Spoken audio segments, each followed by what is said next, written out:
ઉપરના બેન હતા, પરમાર સાહેબ હતા, દાવડા સાહેબ હતા. અમે 2 જણા છે ને 2 જણા વયા ગયા. જીવનનું આ પરિવર્તન. અને આજે પણ ગુરુ પૂર્ણિમા. આપણા શાસ્ત્રોએ ગુરુને બહુ મહાનતા છે.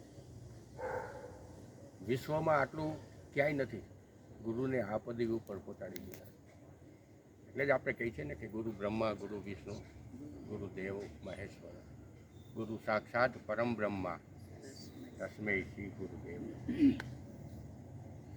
પરમાત્માનું પદ એને આપી દીધું. ગુરુનો અર્થ એક અલગ હોય છે.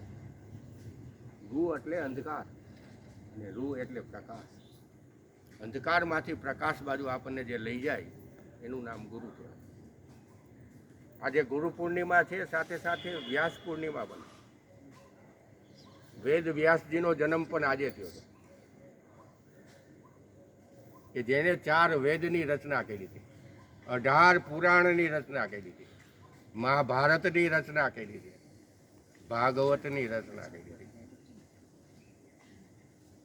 વિશ્વના ગુરુ કહી શકાય એને જે અમૂલ્ય જ્ઞાનનો ભંડાર આપણને આપ્યો છે એ કલ્પી શકાય એવો નથી. એટલે જ આપણે ગુરુ વંદના કરીએ છીએ. કબીરજી તો એના સરસ મજાની વાત કરે છે કે સારી પૃથ્વી કાગજ કરું, કલમ કરું વનરાય, 7 સમંદર શાહી કરું, ગુરુ ગુણ લીખ્યા ન જાય. કલ્પના તો કરો કઈ ઊંચાઈ ઉપર હોયા છે. આખી પૃથ્વીનો કાગળ બનાવી દઉં, આખી વનરાયની કલમ બનાવી દઉં, સાથે 7 સમંદરને શાહી બનાવી દઉં, તો એ ગુરુ ગુણ લીખા ન જાય. આ ગુરુની મહિમા આપણા શાસ્ત્રોએ આપી છે. અને ગુરુની આપણે જરૂર હોય છે એવું નહીં, પરમાત્માને પણ ગુરુની જરૂર હોય છે. આજ કૃષ્ણના ગુરુ સાંદીપની હતા, રામના ગુરુ વશિષ્ઠ હતા, શિવાજીના ગુરુ રામદાસ હતા, સ્વામી વિવેકાનંદના ગુરુ રામકૃષ્ણ પરમહંસ હતા. અનેક જગ્યાએ ભટકાઈ, બધે એક જ પ્રશ્ન કર્યો કે ભગવાનને તમે જોયો છે?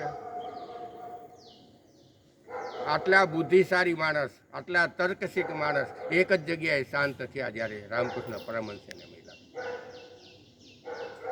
આમે શિષ્ય પણ એવો હતો, એકલવ્ય જેવો શિષ્ય મળી ગયો કે ખાલી ગુરુ દ્રોણની પ્રતિમા રાખીને એને જ્ઞાન ધનુર્વિદ્યા શીખી લીધી. અને જ્યારે દ્રોણે એની પાસે અંગૂઠો માંગ્યો તો અંગૂઠો આપી દીધો. આ શિષ્યની ઊંચાઈ હતી એટલી બધી. પણ ગુરુ હંમેશા આપણા માટે જીવતા હોય છે. ગુરુ પૂર્ણિમા એટલે બીજા પર્વ જેવો પર્વ નહીં. બીજા પર્વ તો બાહ્ય જગતના પર્વ હોય છે, જે આપણે હર્ષો ઉલ્લાસ કરતા હોય છે. પણ ગુરુ પૂર્ણિમા એ આંતરિક પર્વ છે, આધ્યાત્મિક વિકાસનું સર્વૈયું. આ ગુરુ પૂર્ણિમા દિવસે મારી પ્રગતિ કેટલી થઈ, મારું આત્મચિંતન કેટલું છે, મારો આધ્યાત્મિક વિકાસ કેટલો છે. અને ગુરુ આ જ ઝંખે છે. જેમ માના ગર્ભમાં આપણે 9 મહિના રહી છીએ ને, એમ ગુરુના ગર્ભમાં પણ 3 દિવસ રહેવું પડે. અને ત્યારે કર્મનું જ્ઞાન, ઉપાસનાનું જ્ઞાન અને આત્મજ્ઞાન પ્રાપ્ત થાય. ગુરુ એ ત્રિવેણી છે. જેમ ત્રિવેણીનો સંગમ હોય છે ને, ગંગા યમુના સરસ્વતી, એમ ગંગા એ ભક્તિ છે, યમુના એ કર્મ છે, અને સરસ્વતી એ જ્ઞાન છે. જ્યાં સુધી આપણા જીવનમાં આ ત્રિવેણી ન થાય ને ત્યાં સુધી આપણો વિકાસ ન થાય. ગુરુ જેમ કહે એમ મારે એ જ માર્ગ ઉપર હાલવું છે. એટલે જે કહે છે ને કે એ તન વિષ કી પેટડી બેલડી, ગુરુ અમૃત કી ખાન, સર દિए भी જો ગુરુ મિલે તો ભી સસ્તા જાણ.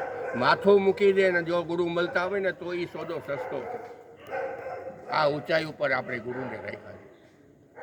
એટલે જ હું વારંવાર પગથી ગાતો હોઉં છું ને કે જબ સે મિલે મુझे मेरे गुरु, मुझे जीवन जीना सिखा दिया, भटक रहा था मैं जहान में, मुझे ज्ञान का अमृत पिला दिया, ढूंढता रहा मैं तुझे हर जगह, कहीं न मैं तुझे ढूंढ पाया, जब से मिला मुझे तेरा पता, मैं अपना पता ही भूल ગયા. આ ઊંચાઈ ઉપર ગુરુ આપણને લઈ જાય છે. ત્યારે આજના ગુરુ પૂર્ણિમા દિવસે આપણા જીવનમાં જે લોકોએ આપણને મદદ કરી છે, જે લોકોએ આપણને માર્ગદર્શન આપ્યું છે, એ બધા લોકોના ચરણોમાં વંદન.